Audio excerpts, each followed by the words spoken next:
Hello, and welcome to part 2 of the TI Precision Labs on op-amp stability.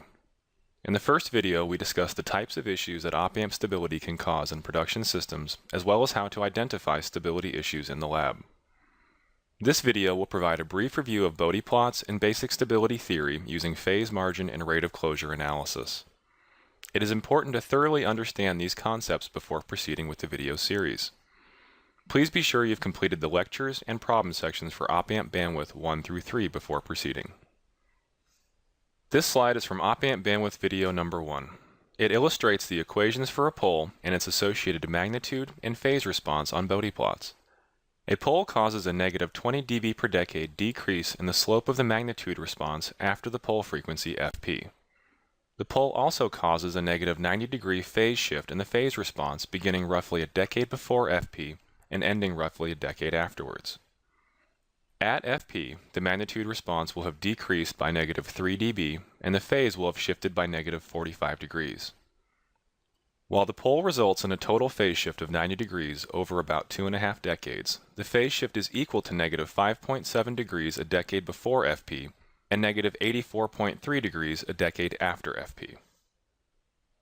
This slide, also from op-amp bandwidth video number 1, illustrates the equations for a zero and its associated magnitude and phase response on Bode plots. A zero causes a positive 20 dB per decade increase in the slope of the magnitude response after the zero frequency Fz.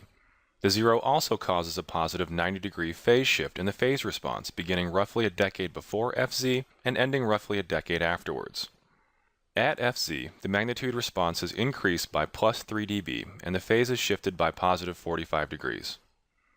While the zero results in a total phase shift of positive 90 degrees over about 2.5 decades, the phase shift is equal to positive 5.7 degrees a decade before Fz and positive 84.3 degrees a decade after Fz. It's helpful to use an intuitive model for the op-amp when performing AC stability analysis because of the complexity of modern op-amps. In this simplified stability model, the differential voltage applied to the inputs is passed to the amplifier output stage, where it passes through the amplifier open loop gain, followed by the open loop output impedance before it reaches the output terminal. The open loop gain, or AOL of an op-amp, represents the maximum gain that can be applied over frequency to the differential voltage applied between the inputs of the device. AOL for an ideal amplifier is infinite and is not limited by frequency.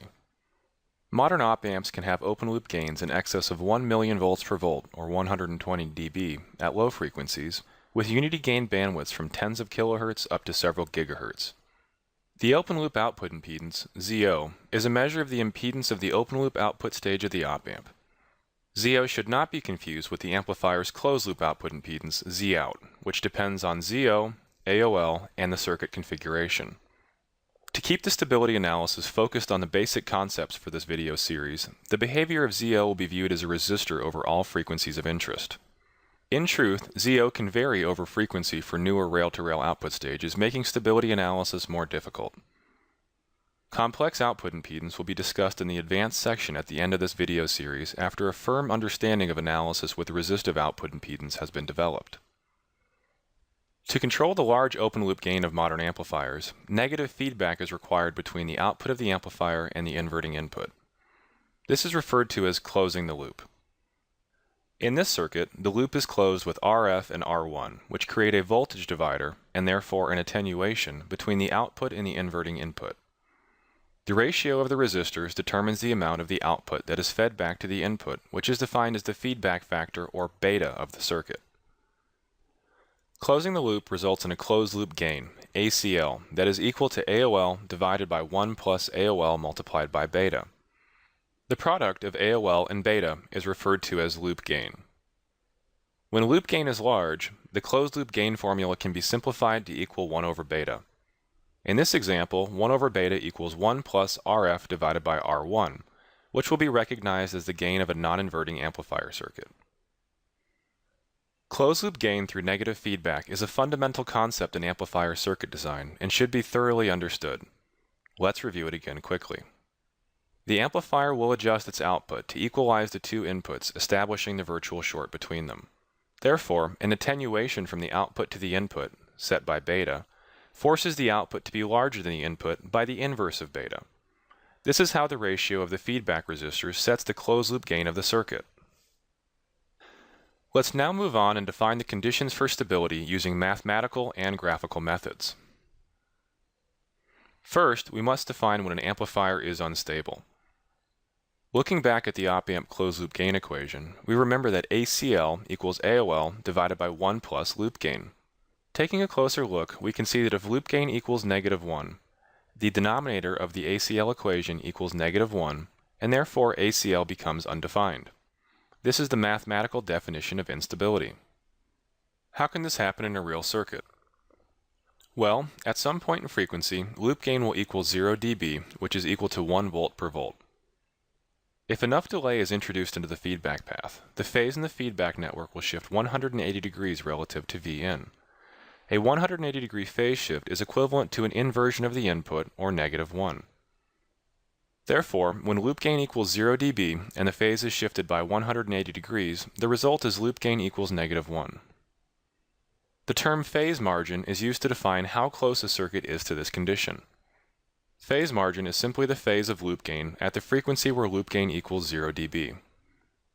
For example, 10 degrees of phase margin means that loop gain is shifted by 170 degrees at the point where loop gain equals 0 dB. As you can see, loop gain is a key component of stability analysis. How can we observe loop gain? First, we can consider the loop gain magnitude using a Bode plot. Using the same circuit as before, we have a gain of 10 volts per volt, or 20 dB, so 1 over beta is a constant 20 dB over frequency. The circuit's AOL is also shown. To find the magnitude of loop gain, we simply subtract 1 over beta from AOL. This might not seem intuitive, but the mathematical relationship shown on the right side of the slide proves this using the properties of logarithms. Remember, in the last slide we stated that the phase margin is the loop gain phase at the frequency where loop gain equals 0 dB.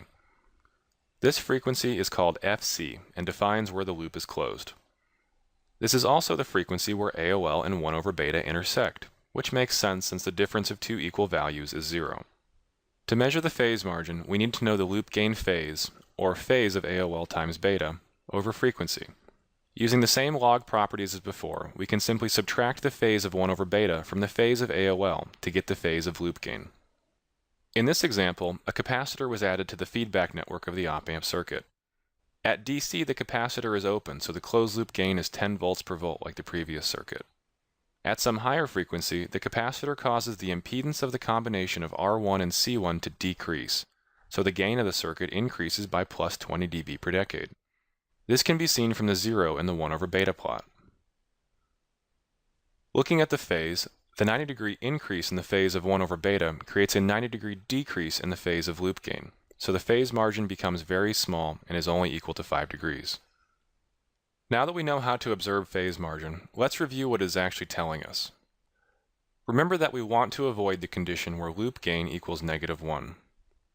That means we have a phase shift of 180 degrees at FC, or 0 degrees of phase margin. For optimal stability, we use a rule of thumb which states that a phase margin of 45 degrees or higher is required. While a circuit may work with a phase margin less than 45 degrees, it is considered to only be marginally stable and will show significant overshoot and ringing. Also, keep in mind that over the lifetime of a design, devices will have different characteristics due to process variation, temperature, component value tolerances, and other fluctuations. Therefore, for a robust design, you should really meet the 45 degrees of phase margin minimum requirement.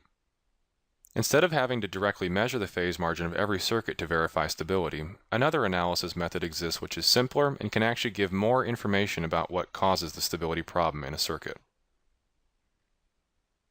This method is called rate of closure analysis. To use this method, we only need to consider the magnitude plots of AOL and 1 over beta. These plots have well-defined slopes due to the poles and zeros in their transfer functions. By analyzing the rate of closure of AOL and 1 over beta at FC, the frequency at which they intersect, we can quickly determine the stability of a circuit. The rule for this method is that the rate of closure at FC must equal 20 dB for optimal stability. Let's use our same circuit example from earlier with a capacitor on the op-amp inverting input. That capacitor causes a 0 in 1 over beta, which makes 1 over beta increase with the slope of 20 dB per decade. The AOL curve of the op-amp decreases at 20 dB per decade due to the op-amp's dominant pole. When they intersect at Fc, the rate of closure is the absolute value of the slope of AOL minus the slope of 1 over beta, which works out to be 40 dB. Since the rate of closure is greater than 20 dB, we can conclude that the circuit is unstable, matching the poor phase margin measured previously. Besides being quick and easy to check, the rate of closure method provides additional information into the cause of the circuit instability. In this example, the slope of AOL only shows the effect of the op-amp dominant pole as we expect. However, the rise in 1 over beta indicates a 0 in the feedback network. Therefore, we can take steps to compensate for it. Measuring the phase margin does not provide this level of insight into the cause of the stability issue, only whether or not there is an issue. The rate of closure method works because the slopes of AOL and 1 over beta are linked to the poles and zeros in the circuit. A 20 dB rate of closure means the circuit is only under the net influence of one pole, which means the phase margin is at least 45 degrees, enough for optimal stability. Here, we analyze the standard non-inverting amplifier circuit from earlier in the lecture using the rate of closure method.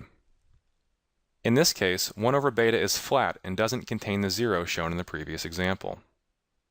AOL still decreases with a slope of negative 20 dB per decade as before, and therefore the rate of closure is now 20 dB. We can conclude that this circuit is stable and will have phase margins greater than 45 degrees. As shown in the previous slides, the rate of closure and phase margin are directly related to each other, allowing us to predict one value based on the other. This slide gives 3 different examples of rate of closure and their corresponding phase margins. In the first case, we have a rate of closure of 20 dB per decade, so the circuit is stable and will have between 45 and 90 degrees of phase margin. This is the best case for circuit design. In the second case, there is a 0 and 1 over beta right at Fc. At Fc, the rate of closure is beginning to change and will be somewhere between 20 and 40 dB per decade. This case corresponds to roughly 45 degrees of phase margin. Remember that a 0 causes a total phase shift of 90 degrees, with 45 degrees of phase shift right at the 0 frequency. Therefore, the loop gain phase will have 90 degrees of phase shift from the AOL dominant pole, and 45 degrees from the phase shift of the 1 over beta 0 at Fc. This leaves 45 degrees of phase margin. In the final case, there is a 0 and 1 over beta well before Fc, so the rate of closure is 40 dB per decade. This results between 0 and 45 degrees of phase margin corresponding to an unstable circuit. This case should be avoided. In summary, this video discussed several fundamental concepts in op-amp stability theory, including a Bode plot review, phase margin, and rate of closure analysis. Stay tuned for the next videos, which will cover the theory for simulating op-amp stability in SPICE. Thanks for your time. Please try the quiz to check your understanding of this video's content.